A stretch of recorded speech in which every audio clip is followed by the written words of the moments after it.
Buenos días a todos, bienvenidos a este nuevo vídeo de Escuela PCE. Vamos a resolver en este caso la parte de desarrollo de la convocatoria de física del curso académico 2021-2022, este examen que se realizó el día 23 de mayo. Bien, vamos con la parte de problemas, ya hemos resuelto la parte tipo test.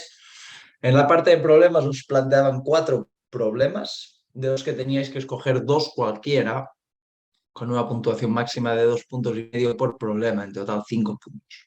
Vamos a ver estos problemas. Problema 1.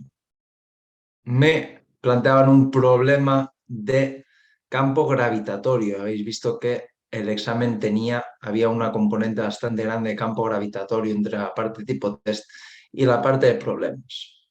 Bien, me dicen que de un satélite artificial de masa m que orbita alrededor de la Tierra, sabemos que su periodo orbital es de 16 horas. Me piden en el apartado A que calcule el radio de la órbita del satélite. Bien, empezando desde la fórmula de que la fuerza es la masa por la aceleración normal, sabiendo, ya que es un movimiento circular, podemos aplicar esta segunda ley de Newton de fuerza es masa por aceleración normal. Sabemos que la aceleración normal en un movimiento circular es la velocidad al cuadrado entre el radio. Además, en un movimiento circular la velocidad es la velocidad angular por el radio y la velocidad angular es 2pi partido por el periodo. Por lo tanto, si esto lo aplico aquí, tengo que la velocidad lineal es 2pi entre el periodo por el radio de órbita, y si esto lo aplico aquí arriba, tengo que la velocidad es 2pi entre el periodo al cuadrado por el radio al cuadrado entre el radio de órbita. Simplifico, de manera que tengo este término de aceleración normal en función del periodo, sabiendo que la fuerza gravitatoria, volviendo aquí arriba, es la constante gravitacional por la masa del planeta, en este caso la Tierra, por la masa del satélite, entre el radio de órbita, igual a la masa del satélite, que por lo tanto se simplifica al otro lado con la masa en el cálculo de la fuerza por la aceleración normal, que como vemos es 2pi entre el periodo al cuadrado por el radio. Si esto simplificamos, este radio viene aquí multiplicando, tengo que el radio al cuadrado es igual a la constante gravitacional por la masa de la Tierra entre 2pi entre el periodo al cuadrado. Esta es una fórmula, si veis la resolución en formato PDF que yo mismo he realizado, también aplico una fórmula que nos relaciona el periodo y el radio. Esa fórmula se obtiene de la tercera ley de Kepler. Hay varias formas de obtener estos cálculos, cada uno la que crea más conveniente. Bien, importante, debemos usar las unidades en el sistema internacional, ¿de acuerdo? De aquí obtenemos que el radio de órbita vamos a poder calcular como la raíz cuadrada de la constante gravitacional por la masa de la Tierra. Ambos datos los tenemos entre 2pi partido por el periodo al cuadrado, que también tenemos todos los datos. Si cambiamos el periodo, que lo tenemos en 16 horas, lo pasamos a segundos con un factor de conversión, sabiendo que una hora son 3.600 segundos. Tenemos que 16 horas son un total de 57.600 segundos. Luego, la constante gravitacional y la masa de la Tierra me la dan aquí en los datos y me las dan en unidades del sistema internacional ambas, por lo tanto no tengo que realizar ningún factor de conversión, simplemente puedo venir aquí y aplicar. Esta constante gravitacional es 6,67 por 10 a menos 11. La masa de la Tierra es 5,98 por 10 a 24. esto dividido entre 2pi, entre este periodo en segundos, 57.600 al cuadrado, y realizo esta operación.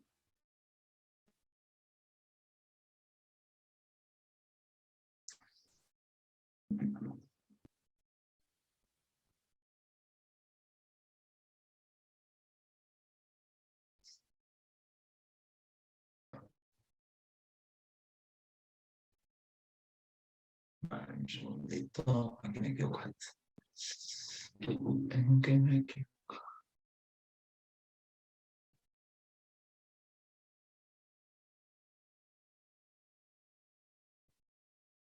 De acuerdo, perdón, aquí ha habido un error.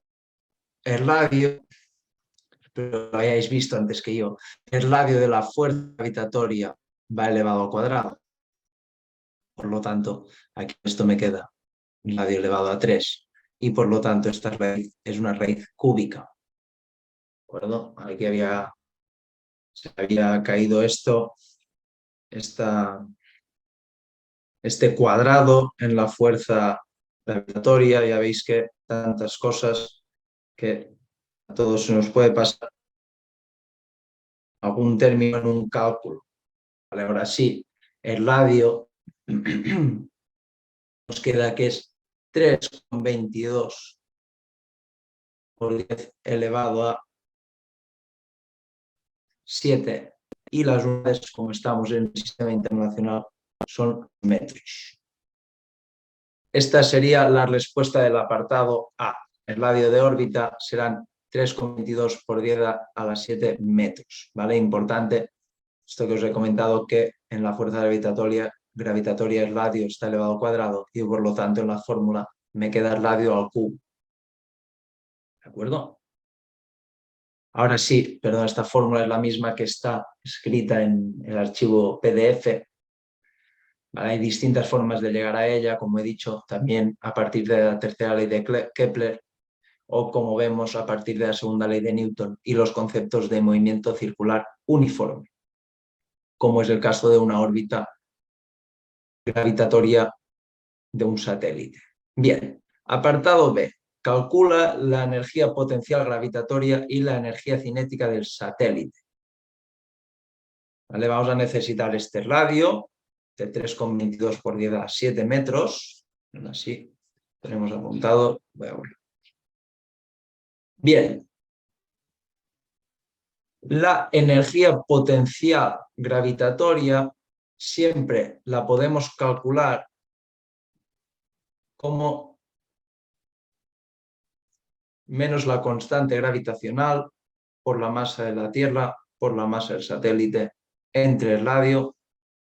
Por lo tanto, esta energía potencial será menos 6,67 por 10 a menos 11 por la masa, que es 5,98 por 10 a 24, por la masa del satélite, que son 50 kilogramos, entre el radio de órbita, que es 3,22 por 10 a 7 metros. En este caso, el radio no va elevado al cuadrado, no como antes que me lo he dejado. En este caso, en la energía potencial, el radio va sin elevar al cuadrado. Bien, entonces esto es menos 6,19 redondeando, porque da 18,5, pero vamos a dejarlo en 6,19 por 10 elevado a 8 joules, unidades de la energía. Esta sería la energía potencial gravitatoria de este satélite y la energía cinética cuando estamos en una órbita cerrada, en un campo conservativo como este caso. La energía cinética, empezando, todo esto se obtiene a partir de la fórmula general de la energía cinética de un medio de la masa por la velocidad al cuadrado, teniendo en cuenta la velocidad orbital que la podemos obtener de la segunda ley de Newton. Podéis obtener que la energía cinética de una órbita se puede calcular como un medio de la constante gravitacional por la masa, en este caso la Tierra, por la masa del satélite entre el radio de órbita. Fijaros que este término es igual a menos la energía potencial. La conclusión es que en una órbita cerrada, en un campo conservativo como el campo gravitatorio, la energía cinética la puedes calcular como un medio de menos la energía potencial. Por lo tanto, será un medio de menos 6,19 por 10 a la 8. Estos dos menos se convierten en un positivo, ya sabéis, dos menos uno detrás de otro se convierte en positivo y esto me da que es 3,09 por 10 a la 8 joules. Y esta será la energía cinética de este satélite en órbita. ¿De acuerdo? Bien. Finalmente, esto...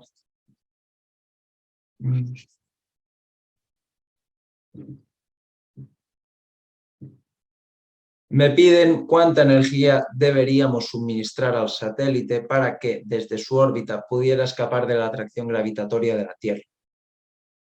Bien, acordaros que cuando queremos que un satélite o un cuerpo escape de la atracción de un campo, en este caso de un campo gravitatorio, significa que su energía mecánica en el infinito ya que es una distancia donde se escapa de la atracción gravitatoria, es cero. ¿Vale? Eso implica que la energía potencial en el infinito y la energía cinética en el infinito serán cero, ya que la energía mecánica es energía potencial más energía cinética. Bien, esto es importante. Luego, para calcular esta energía debemos aplicar el principio de conservación de la energía mecánica, que nos dice que el incremento de energía mecánica de un cuerpo debe ser cero en un campo conservativo, como es el caso del campo gravitatorio. Por lo tanto, la energía mecánica final, es decir, cuando el satélite haya escapado de la atracción gravitatoria, es decir, la energía mecánica en el infinito, menos la energía mecánica inicial, es decir, cuando este satélite está en órbita, más la energía que le suministremos al satélite, tiene que ser igual a cero.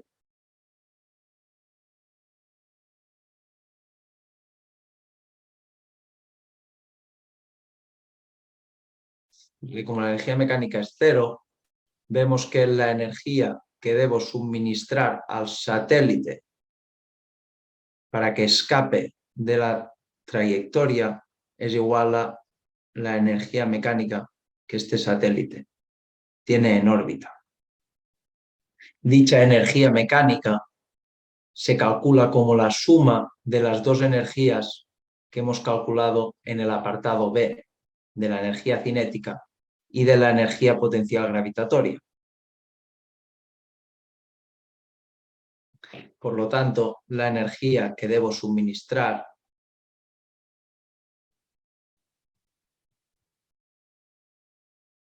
será igual a la energía potencial más la energía cinética, que hemos visto que era menos 6,19 por 10 a la 8 más 3,09 por 10 a la 8. Es decir, la energía que debo suministrar es esta diferencia, que es 3,09 por 10 a la 8 joules. ¿De acuerdo? En este caso, nos queda como negativo. ¿Vale? Realmente aquí es indiferente que nos quede positivo o negativo, ya os lo digo, ya que el signo simplemente nos hablaría de quién suministra energía, es un poco como lo hemos tenido en cuenta. ¿Vale? Aquí realmente sería, si tengo en cuenta el incremento de energía mecánica, esto es la energía mecánica final menos la inicial, que la inicial es la que tiene en órbita más la que le suministro. ¿Vale? Siendo puros en nuestros cálculos, esto es la energía mecánica final en infinito menos la inicial, ya que la energía suministrada al satélite será en el momento de darle en este primer movimiento. Por lo tanto, me quedaría que la energía mecánica en la energía suministrada es menos la energía mecánica en órbita, poniendo también este negativo aquí. Ahora, aquí delante, me quedaría el resultado en positivo. Si no hago esto, me queda en negativo. ¿Está mal? No. ¿De acuerdo? Simplemente podéis añadir un apunte de que la energía os ha dado negativa por cómo habéis considerado los signos, pero que igualmente la energía suministrada lo tendrá que hacer un agente externo y lo importante es el valor de dicha energía, que es 3,09 por 10 a la 8 joules. ¿Vale? Esto sería finalmente el apartado C de este problema. Bien, vamos con el problema 2, que nos plantean un problema de campo magnético. Siguiendo con la tónica de este examen, en el que hay una gran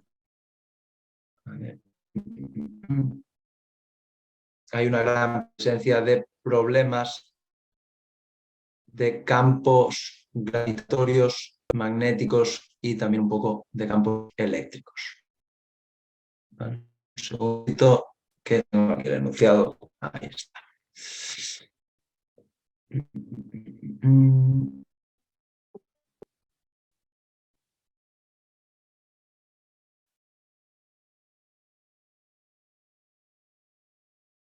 Vale.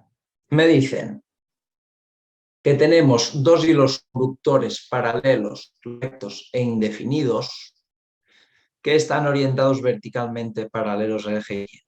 Por el hilo situado en X igual a 0 circula una corriente I en sentido ascendente, sentido positivo del eje Y.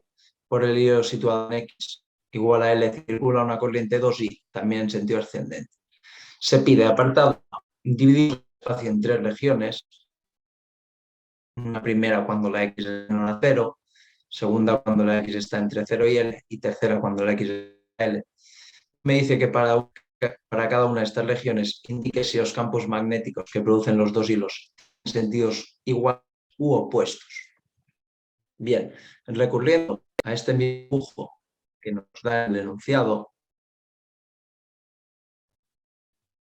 vamos a ver para los distintos casos. Para el caso de que la X es más pequeña que 0, ¿vale? Me están pidiendo que encuentre cómo son los campos magnéticos, si tendrán sentidos opuestos o iguales, en esta zona de aquí a la izquierda, el hilo conductor, vamos a llamarle hilo 1, el que está sobre X0, y hilo 2, el que está sobre X igual a N. Bien, aplicando la regla del sacacorchos, ¿no?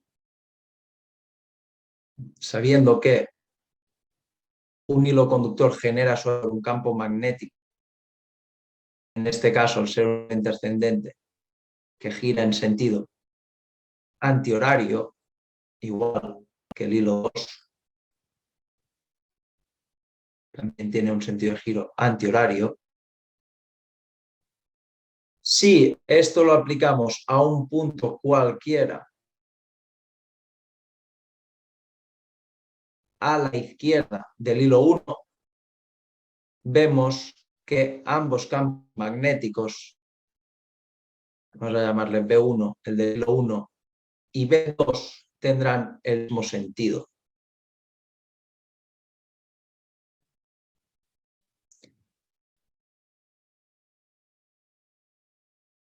¿vale? Ambos tendrán misma dirección y mismo sentido. Pintaría aquí encima, pero era para no solaparlos, pero ambos tienen misma dirección y mismo sentido.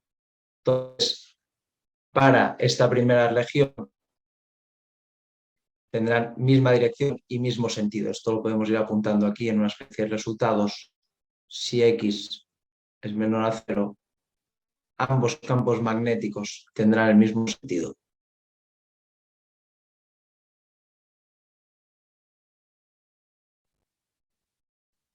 Tendrán el mismo sentido.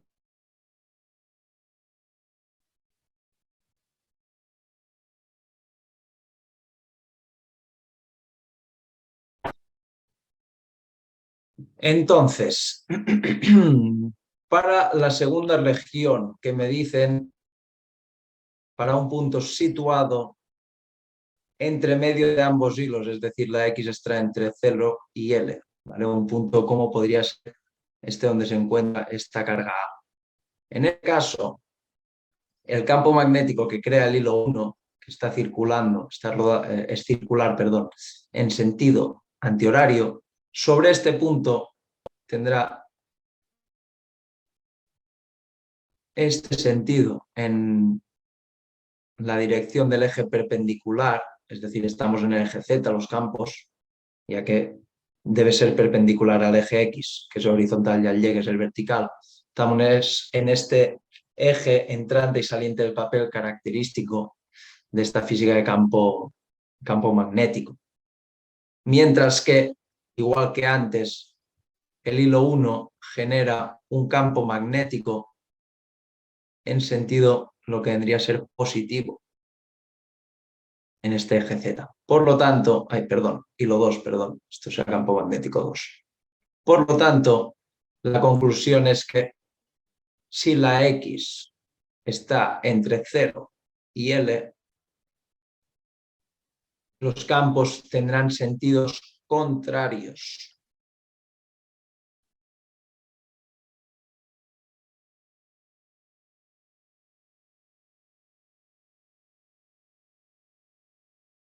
Opuestos. Finalmente, el último caso nos lo exponen para X mayor a L. Es decir, esto, X mayor que L, es decir, quiero ver qué sucede en un punto a la derecha del hilo 2. Para este caso, ambos campos magnéticos girando generarán sobre este punto un campo magnético entrando en el papel y ambos campos tendrán la misma dirección y mismo sentido otra vez como el primer caso, ahora en este caso, pero en sentido negativo en el eje X, eje Y, Z, perdón. En el primer caso, a la izquierda del 1, ambos iban en el mismo sentido positivo, eje Z, hacia aquí venían. En este tercer caso, ambos van en el mismo sentido, pero negativo Z, y en medio hemos visto que cada uno iba en sentido contrario. Por lo tanto, si la X es mayor que L, ambos campos dan el mismo sentido.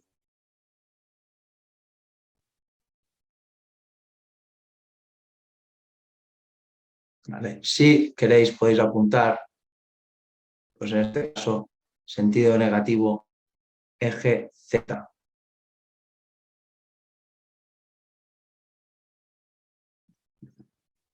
Sentido negativo, eje Z. Y podéis poner entrante en el papel,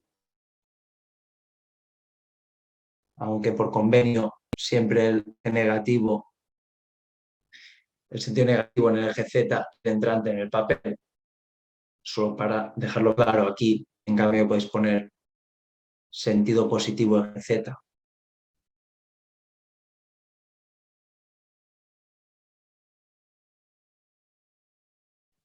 Al ser saliente del papel. En el caso del medio, bueno, no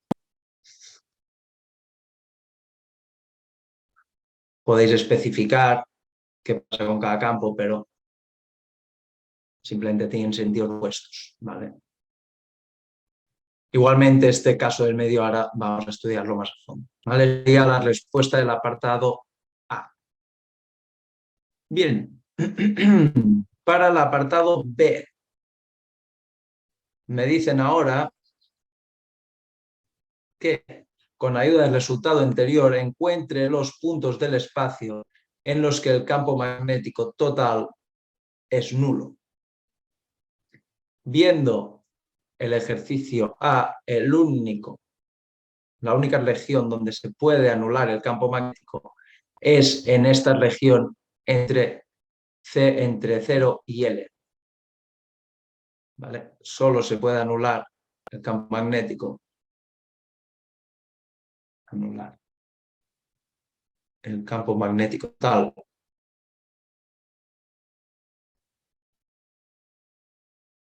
total en la región 0XL. ¿Vale? Y como hemos visto, el campo magnético creado por el hilo 2, en azul, tendrá sentido positivo en el eje Z, sentido saliente en el papel, mientras el campo magnético creado por el conductor 1, por el hilo 1, tendrá sentido negativo en el eje Z. ¿Vale? El hilo 2 crea un campo positivo, el hilo 1 crea un campo negativo. Entonces, este campo total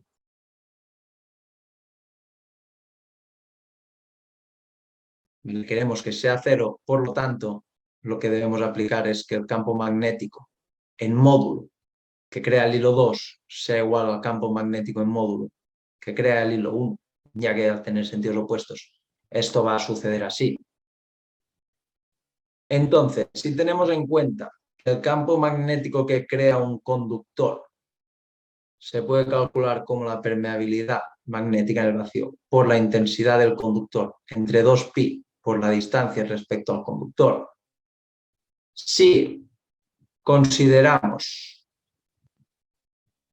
como X la distancia entre el conductor 1 y el punto donde se anula este campo magnético, y por lo tanto vamos a tener que considerar como L menos X la distancia entre el hilo 2 y el punto donde se anula el campo magnético, podemos decir que el campo magnético creado por el conductor 1 será la permeabilidad magnética en el vacío por la intensidad que circula por 1 entre 2pi por la distancia del hilo 1 hasta el punto en cuestión que hemos definido como X. Mientras que el campo magnético creado por el conductor 2 será mu sub 0 por la intensidad que circula por el conductor 2 entre 2pi por L menos X. Si igualamos ambas fórmulas, ya que debemos igualar estos campos, sabemos que la intensidad que circula por el conductor 1 lo definimos como I, y sabemos que la intensidad que circula por el conductor 2 es 2 veces I. Además sabemos que L nos lo dan, todo esto nos lo dan en los datos, en la tabla de datos, son 12 centímetros, es decir, 0,12 metros, siempre acordaos en términos de sistema internacional, en unidades.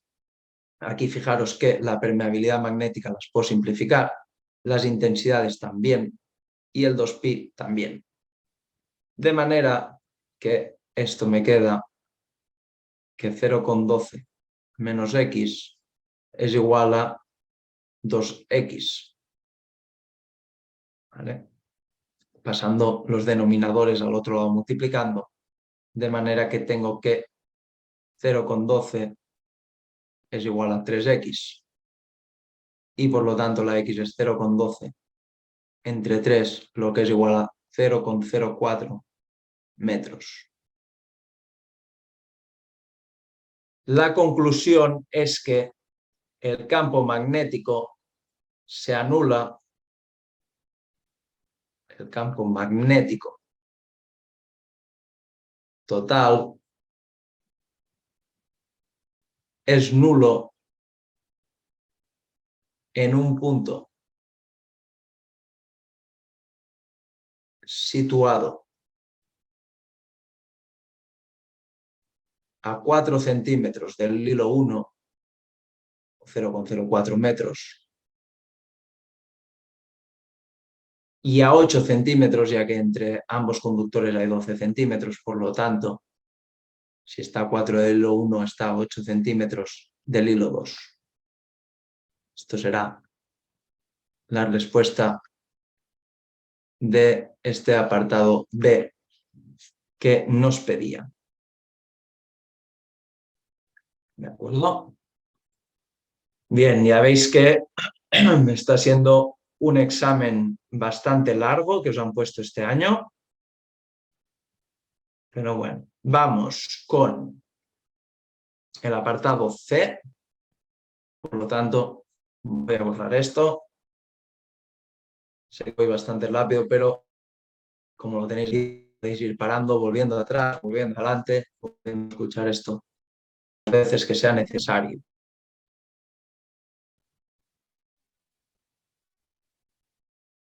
Entonces, me pide el apartado C. Considere una carga puntual Q que se encuentra en X igual a L partido por 2, es decir, se encuentra a 6 metros de cada conductor esta carga, y se está desplazando en sentido ascendente con una velocidad en módulo V0. V sub 0. Calcula la fuerza magnética total sobre la carga indicando dirección y sentido.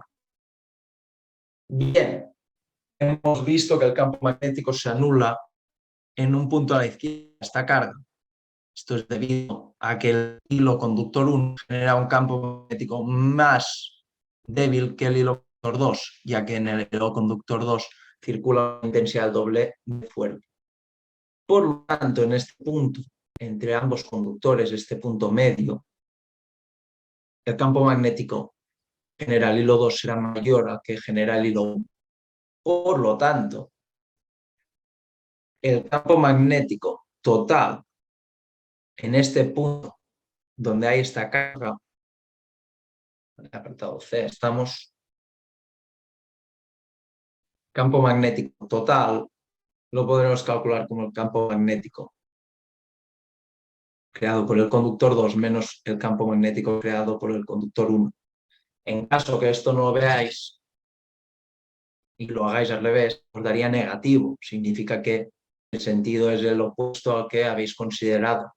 ¿No? Si hacéis el campo magnético creado por el conductor 1, es decir, V1 menos V2, os daría negativo. Significa que el campo magnético no va en sentido negativo del eje Z, sino en sentido positivo, como os estoy contando. Esto es importante, saber en qué dirección y sentido. Dirección será eje Z, ya lo sabemos, este eje entrante y saliente del papel, pero es importante saber en qué sentido irá el campo magnético total. Por lo tanto, volviendo a la fórmula de antes, esto será mu sub 0 por la intensidad que circula por el hilo 2, que es 2 veces la intensidad I, es decir, 2 veces 5 amperios, ¿vale? Aún así, vamos a ponerlo entre 2pi por L partido por 2, que es la distancia, menos mu sub 0 por I, entre 2pi por L partido por 2. ¿Vale? Fijaros que aquí, para evitar muchos cálculos, podemos sacar factor común de la permeabilidad, la intensidad magnética, el 2pi y el L partido por 2, y me queda aquí 2 menos 1, ¿vale? Es decir, este cálculo será la permeabilidad magnética, que me la dan, que es 4pi por 10 a la menos 7, la intensidad, que son 5 amperios, entre 2pi por la longitud, que son 0,12 metros, entre 2 por 2 menos 1, que nos da 1. Esto me da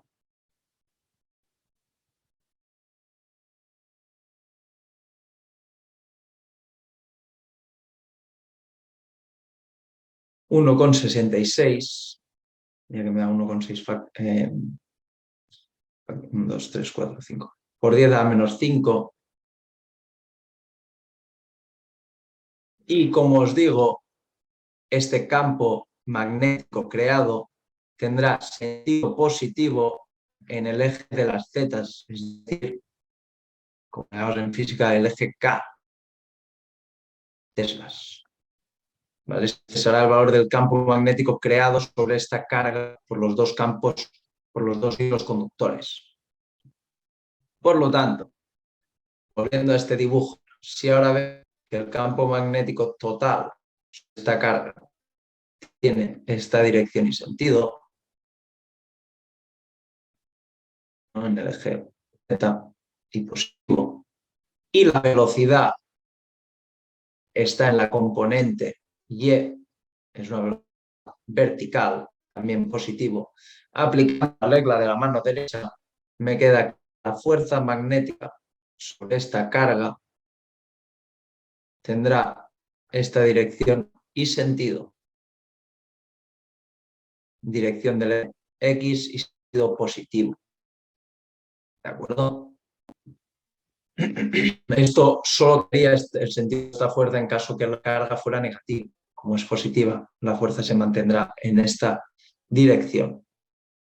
Por lo tanto, esta fuerza magnética,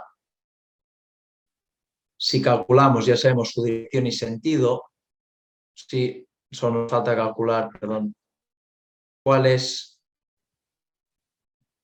su valor en módulo para poder después dar el resultado vectorialmente.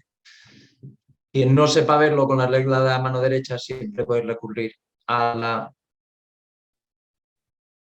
fórmula que me permite calcular la fuerza magnética, que es mediante el producto vectorial de V y B. Simplemente tenéis que tener en cuenta de hacer este producto vectorial.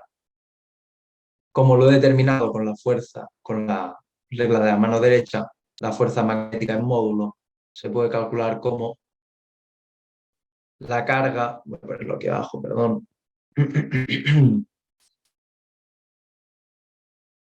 Fuerza magnética en módulo es la carga por la velocidad por el campo magnético por el seno de alfa.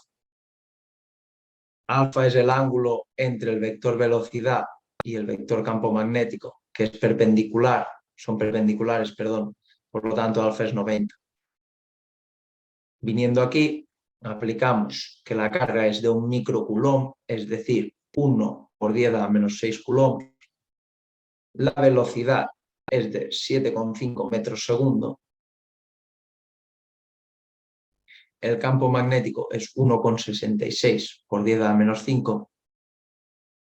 Y el seno de alfa es seno de 90, que es 1. Por lo tanto, esta fuerza en módulo me da 1 por 10 a la menos 6 por 7,5 por 1,66 por 10 a la menos 5 por seno de 90. Me da 1,25 por 10 a la menos 10 newtons. Esto en módulo. Me piden esta fuerza indicando dirección y sentido, por lo tanto, el resultado es que la fuerza magnética sobre esta carga será 1,25 por 10 a la menos 10 y la dirección hemos visto por la regla de la mano derecha que es en el eje Y y además es sentido positivo y las unidades que son los newtons. Por lo tanto, este será el resultado, este será el valor de la fuerza magnética con su dirección y con su sentido. Bueno, esto sería el apartado, el problema B, perdón, que era un problema bastante largo pero dentro de lo que cabe era asequible si se tienen en consideración y si se saben todos los términos de un campo magnético. Bien, problema 3. Problema de movimiento ondulatorio.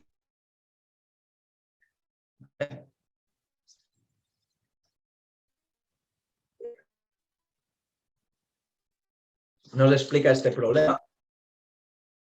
Tenemos una onda armónica transversal de ecuación y x t igual a por seno de kx menos wt más phi. Nos dice que en principio la amplitud, el número de onda, la frecuencia angular y la fase son desconocidas. Y de que sabiendo que la velocidad transversal tiene Vmax y que la frecuencia de la onda es f0, calcule la amplitud de la onda en metros. Bien, fijaros que me hablan de la velocidad transversal. ¿Vale? Acordaros que en un movimiento ondulatorio, en eje transversal tenemos un movimiento armónico simple, ¿vale? Por eso en una onda armónica. Por lo tanto, la velocidad máxima transversal se puede calcular como la frecuencia por la amplitud. La frecuencia angular es igual a 2pi por la frecuencia de la onda, es decir, por f sub 0, de manera que me queda que la amplitud la podré calcular como la velocidad máxima entre 2pi por la frecuencia de la onda. Por lo tanto, serán los 2,5 metros segundo que me dan la tabla velocidad máxima entre 2pi por 0,796 hercios. Esto si lo calculáis os da 0,5, bueno, 0,4998, vamos a redondearlo a 0,5 metros. Es la amplitud, es lo que me piden en este primer apartado. Bien, apartado B. Me dicen, sabiendo además que la velocidad de propagación de la onda es v, calcula el número de onda k en metros a la menos 1. Bien, este problema, este apartado, normalmente el número de onda en física teórica lo calculamos como 2pi entre la longitud de onda, de manera que obtenemos los radianes partido por metro. Sabemos cuántos radianes hay en cada metro y teniendo en cuenta que 2pi radianes es una onda, es una forma de saber cuántas ondas hay por unidad de longitud. Pero fijaros que en este caso me piden el número de onda en metros a la menos 1. Es decir, me lo piden como la inversa de la longitud de onda. De manera que puedo tener o saber en cada unidad de longitud cuántas ondas tengo. ¿Vale? Por lo tanto, vamos a aplicar esto. ¿Cómo encuentro la longitud de la onda? Pues, importante, lo hemos visto en la parte test, saber la velocidad de propagación de una onda es la longitud de onda por su frecuencia, en este caso f sub 0, por lo tanto, la longitud de una onda es su velocidad de propagación entre la frecuencia y por lo tanto es la velocidad de propagación v, que me dicen que es 4 metros segundo, entre la frecuencia, que es 0,796. Si esto lo aplico en el número de onda, me queda que es 1 entre la longitud de onda, es decir, 1 entre 4 entre 0,796. Esto me da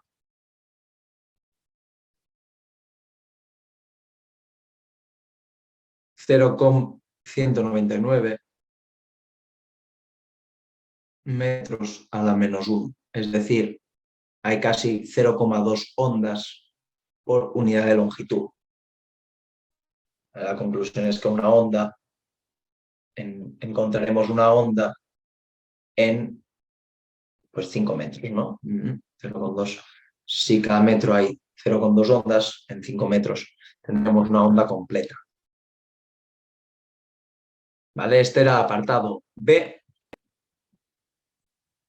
Y finalmente el apartado C me dice, sabiendo además que en el instante T0, el punto X0 tiene una elongación a medios, es decir, Y00 es igual a medios, y que su velocidad transversal es positiva, es decir, la elongación está aumentando, calcule la fase inicial phi en radianes.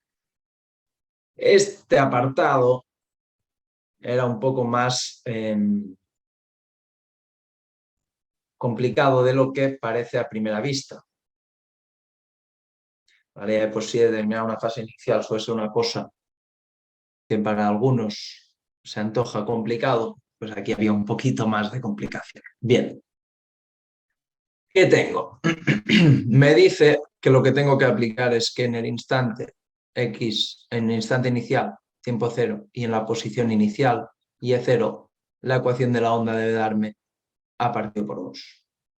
Si recurro a la ecuación de la onda,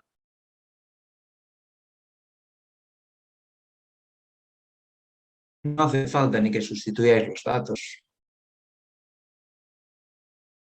Fijaros que si aplico que la X es 0 y el tiempo es 0, me queda A por el seno. El término Kx se convertirá en 0 al ser la X0, Wt también al ser el tiempo 0, me queda seno de la fase inicial. Aplicando esta primera condición que me da en el problema, tengo que A partido por 2 es igual a la amplitud por el seno de phi.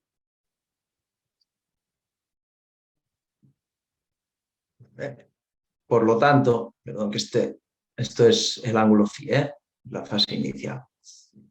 Simplifico estas amplitudes, me queda que el seno de phi es igual a 1/2. Por lo tanto, esta fase inicial será igual al arcoseno de 1/2. Y esto tiene dos posibles resultados. Un primer resultado, phi sub 1, que es, acordaros, por cierto, de poner la calculadora en radianes en estos ejercicios de movimiento ondulatorio. Una primera fase será 1/2, hay un sexto, perdón, de pi radianes. Mientras que la otra fase que cumple que el seno sea 1/2 es 5/6 de pi radianes. En la calculadora solo os dará el 1/6 de pi, pero si lo comprobáis, 5/6 de pi radianes matemáticamente también cumple esta ecuación. ¿Qué pasa?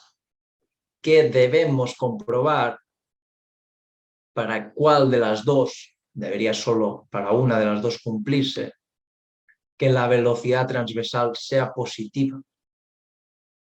¿Vale? Tenemos que aplicar esta condición que nos dicen en el enunciado. Entonces, tener en cuenta que la velocidad transversal en función de la posición y el tiempo en una onda se calcula como la derivada de la posición de la elongación en función del tiempo. Es decir, la derivada de esta ecuación de aquí. A ver, demasiado grande me lo ha salido, pero no pasa nada. La derivada de esta posición en función del tiempo. Por lo tanto, esto es la amplitud por, como derivo en función del tiempo, fijaos que el tiempo acompañado del término frecuencia angular con un negativo, por lo tanto, aquí me queda menos W por el coseno de Kx menos Wt más phi, fase inicial. Entonces, la amplitud es positiva, la frecuencia angular en sí también, acordaos que es 2pi por la frecuencia de la onda. Por lo tanto, vamos a comprobar qué pasa para cada fase inicial con la velocidad. Entonces, para la fase inicial, 1/6 de pi radianes. Lo podemos hacer voy a sustituir la amplitud por su valor y la frecuencia angular también, para que quizás sea más claro visualmente. Acordaros que aún estamos en x igual a 0, tiempo igual a 0, ya que es la velocidad del mismo punto para el mismo instante. Tengo que la amplitud es 0,5 por menos 2pi por la frecuencia, que es 0,796, por el coseno. El término kx me queda 0, ya que la posición es 0, y wt también, ya que el tiempo es 0. Me queda el coseno de la fase inicial, que hemos dicho que es 1/6 de pi. En este caso, fijaros que si lo calculáis como el coseno os va a dar positivo, pero la frecuencia angular tiene un negativo delante, esto os da menos 2,16 metros partido por segundo.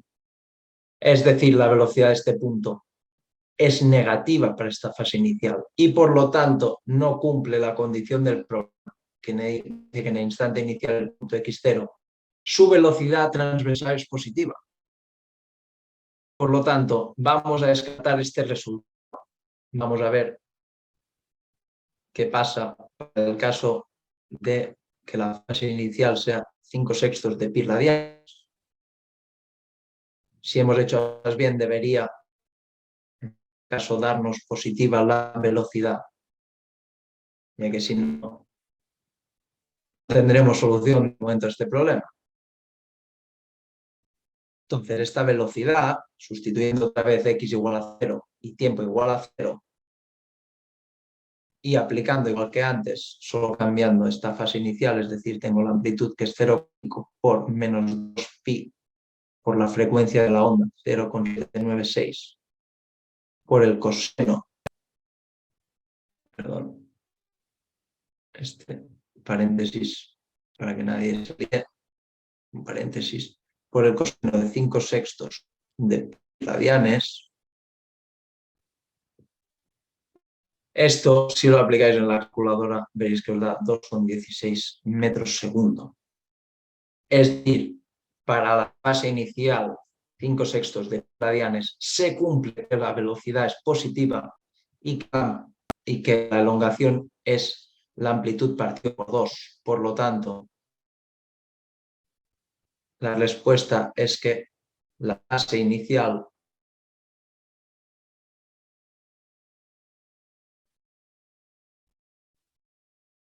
debe ser phi igual a 5/6 de pi radianes.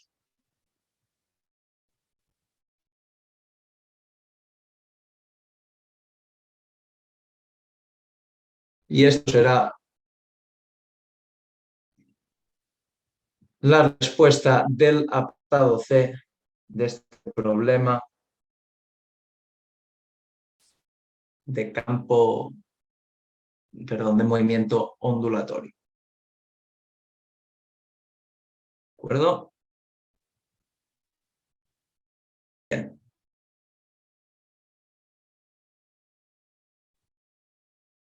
Finalmente, problema 4 para acabar. Voy a buscar el enunciado. Podría poner todos los enunciados de golpe, porque ya veis que son muy largos.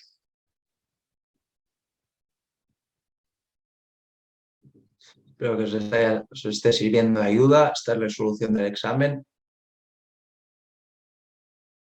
Un examen no fácil, no era fácil, la verdad. Bien, problema 4. Problema de física moderna, física cuántica. Me dice que la función de trabajo, es decir, energía o trabajo de extracción del sodio, es 2,28 electronvoltios, mientras que la de zinc es 4,3 electronvoltios. Imagine que iluminamos la superficie de estos metales con luz de longitud de onda 400 nanómetros. Se pide determine si se emitirán fotoelectrones en alguno de estos dos metales. Acordaros que para que se produzca, me dicen emitirán fotoelectrones, solo se pueden emitir fotoelectrones si se produce el efecto fotoeléctrico. Y el efecto fotoeléctrico se produce siempre que la frecuencia de la luz incidente sea mayor a la frecuencia umbral del metal en cuestión. ¿Vale? Esto es para que se produzca el efecto fotoeléctrico. Se produzca el efecto fotoeléctrico.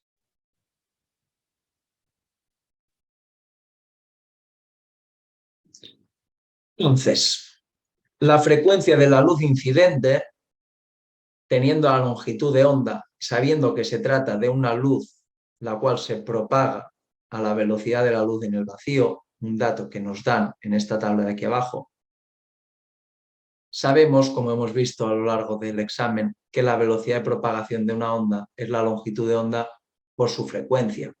En este caso, esta onda, al ser una onda lumínica, se propaga a la velocidad de la luz en el vacío, es decir, que la velocidad de la luz es la longitud de onda por la frecuencia. La longitud de onda es 400 nanómetros, es decir, la frecuencia es la velocidad de luz en el vacío entre la longitud de onda, es decir, 3 por 10 a la 8, entre 400 nanómetros pasados a metros, como siempre. Esto no cambia. Es decir, 400 por 10 a la menos 9. Me da que la frecuencia de esta luz incidente es de 7,5 por 10 a 14 hercios. Esto será la frecuencia de la luz incidente. Y quiero, la necesito para comprobar si para ambos metales la frecuencia umbral es mayor o menor. Una vez tengo esto, puedo ir a buscar la frecuencia umbral de cada metal. Vamos a empezar por el sodio y después lo voy a hacer con el zinc. En el caso del sodio, tengo que el trabajo de extracción es 2,28 electronvoltios. Debemos pasar este trabajo de extracción a joules para poder después obtener la frecuencia umbral en hercios, sabiendo que un electronvoltio, esto es un cambio que debéis saber, equivale a la carga de un electrón en valor absoluto y en joules. Tengo que este trabajo de extracción es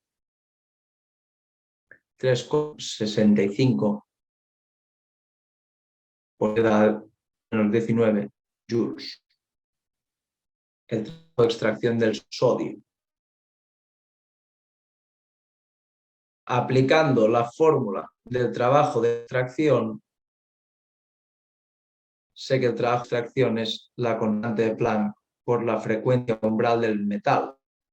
Por lo tanto, la frecuencia umbral del sodio será este trabajo de extracción entre la constante de Planck, que es un dato que me dan en la tabla también, constante de Planck aquí abajo, en joules segundo.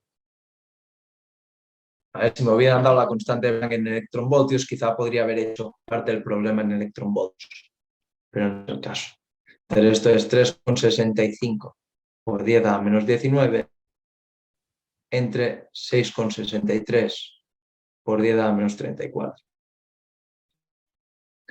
Por lo tanto, esta frecuencia umbral de este metal del sodio es 5,5 por 10 a la 14 hercios.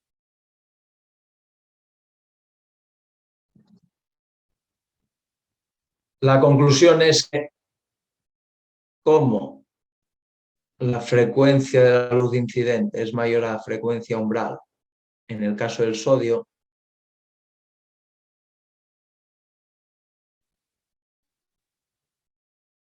se producirá el efecto fotoeléctrico. Efecto fotoeléctrico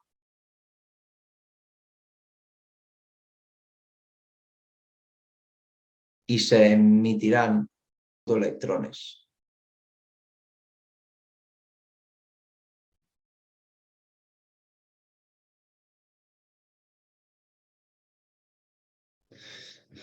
Esta sería una primera respuesta de este apartado.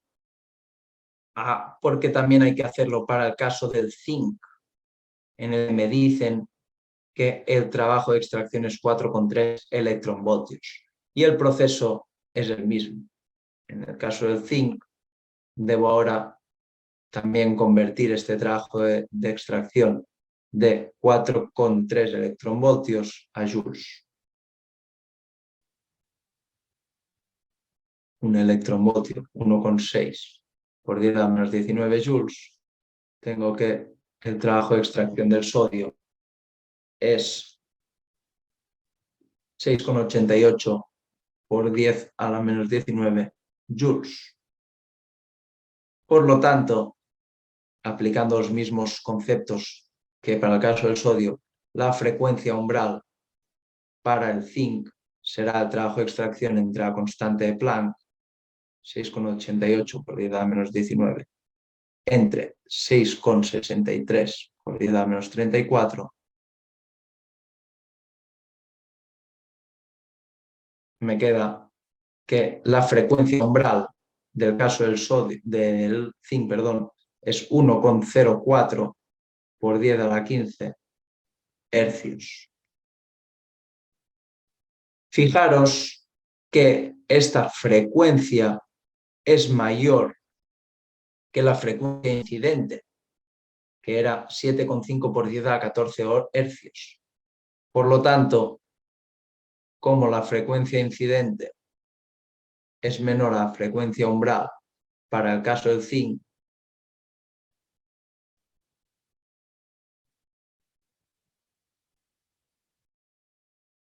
no se emitirán fotoelectrones, es decir, no se producirá el efecto fotoeléctrico.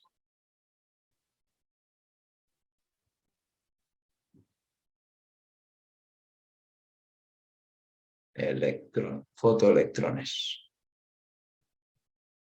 ¿Vale? Y estoy así con estos dos resultados, que los podríais haber dado los dos de golpe, como queráis, esto ya sabéis que no importa al final, lo importante es que respondo y cómo, pero no importa si dar los dos juntos. La conclusión es que solo se producirá el efecto fotoeléctrico para el caso del sodio.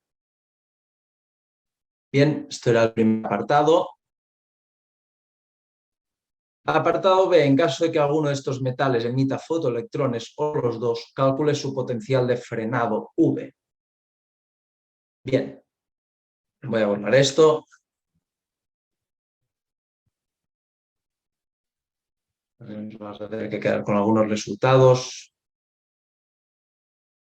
como es el caso del sodio. Bueno, el caso del zinc, no podéis borrar el zinc porque no lo puedo borrar yo, no lo vamos a necesitar. Bien, potencial de frenado. Acordaros que el potencial de frenado es un término que me dice qué potencial debo aplicar para frenar los electrones que salen con una energía cinética. El potencial es una fuerza que genera un corriente eléctrico, entonces es como que generas una fuerza en dirección opuesta a la energía cinética con la que salen los electrones. Por lo tanto, sabemos de teoría que la energía cinética es el potencial de frenado por la carga del electrón en valor absoluto. Además, sabemos la ley o la fórmula del efecto fotoeléctrico,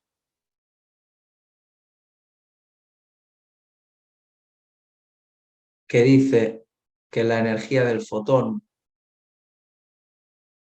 es el trabajo de extracción más la energía cinética. ¿Vale?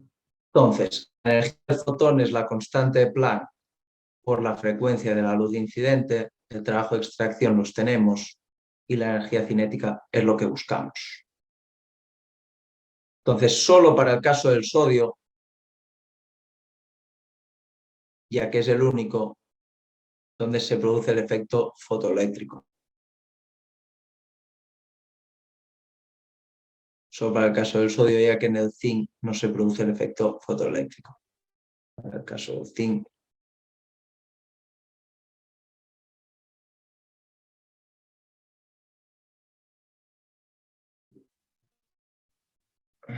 Voy a borrar esto.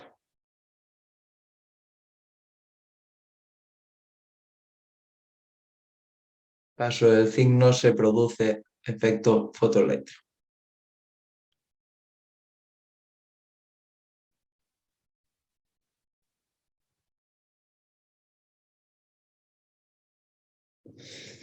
Entonces, con esto expuesto, perdonad, esto aquí tenía que haberlo borrado en su momento, que es el apartado anterior. O sea, nos podría ser útil. Bien, fijaros que con lo que tengo aquí expuesto, debo encontrar esta energía cinética para igualarla con el potencial de la carga del electrón que la tengo en los datos, y así podré encontrar este potencial de frenado. Bien, la energía del fotón, como digo, es la constante de Planck por la frecuencia incidente. Vamos a ver antes, la energía cinética será igual a la energía del fotón, es decir, la constante de Planck por la frecuencia incidente menos el trabajo de extracción. Es decir, lo podemos calcular ya, 6,63 por 10 a la menos 34, que es la constante de Planck, por la frecuencia de la luz incidente, que hemos visto que era 7,5 por 10 a la 14 hercios. Dejar que lo compruebe, que no me haya equivocado. 7,5 por 10 a la 14, perfecto. Y menos el trabajo de extracción del sodio en joules, ya que estamos trabajando en unidades del sistema internacional, que es 3,65 por 10 a la menos 19. 5 por 10 a la menos 19. Por lo tanto, me queda que la energía cinética con la que saldrán estos electrones del sodio, de esta placa de sodio, es de 1,32 por 10 a la menos 19 joules.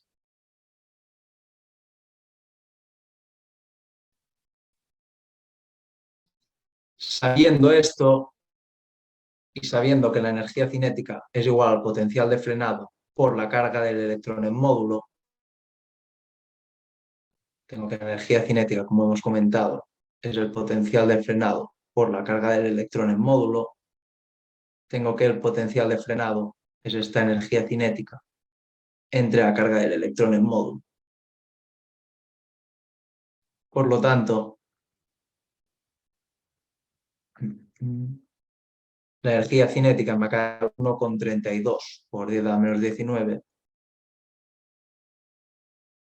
y la carga del electrón en módulo es 1,6 por 10 a la menos 19. Me da que este potencial de frenado de estos electrones es 0,827 voltios.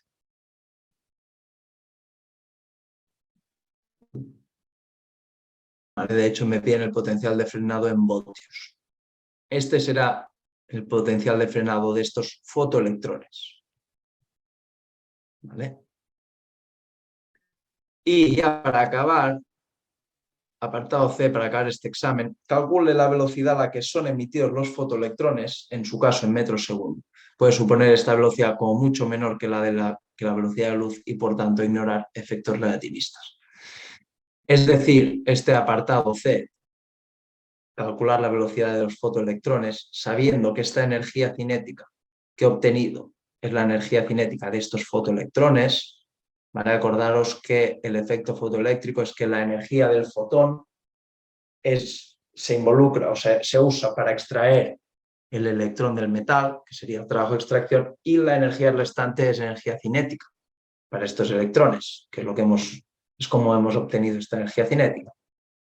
Sabiendo que la energía cinética es un medio de la masa por la velocidad al cuadrado, puedo igualar estas dos fórmulas y tengo que 1,32 por 10 a la menos 19 será igual a un medio de la masa del electrón, que me la dan también en los datos, en la tabla, y es 9,1 por 10 a la menos 31 por la velocidad al cuadrado. Es decir, la velocidad, perdón, esto que está aquí, la velocidad de hecho la voy a obtener en función de los otros términos, sin sustituir, simplificando, bueno, aislando, perdón, la voy a obtener como 2 veces la energía cinética entre la masa de la partícula. En este caso estamos en el electrón, por lo tanto la velocidad será raíz cuadrada de 2 por 1,32 por 10 a la menos 19 entre la masa del electrón, que es 9,1 por 10 a la menos 31 kilogramos. Me da que esta velocidad es de estos fotoelectrones que van a salir, será de 5,39, 5,39 por 10 elevado a 5 metros partido por segundo. Y esto será la respuesta del apartado C. Y, por lo tanto, el final de este examen. Bueno, sé que el vídeo se ha hecho largo, espero que os haya servido. Mucho ánimo, mucha suerte a los que tengáis examen breves. Sabéis que Escuela PC está aquí para ayudaros en todo necesario, para ayudaros que vuestros exámenes sean lo mejor posible, vuestras notas también y podáis conseguir vuestros objetivos. Os sabéis confiar en nosotros. Muchas gracias por vuestra atención y nos vemos pronto. Un saludo.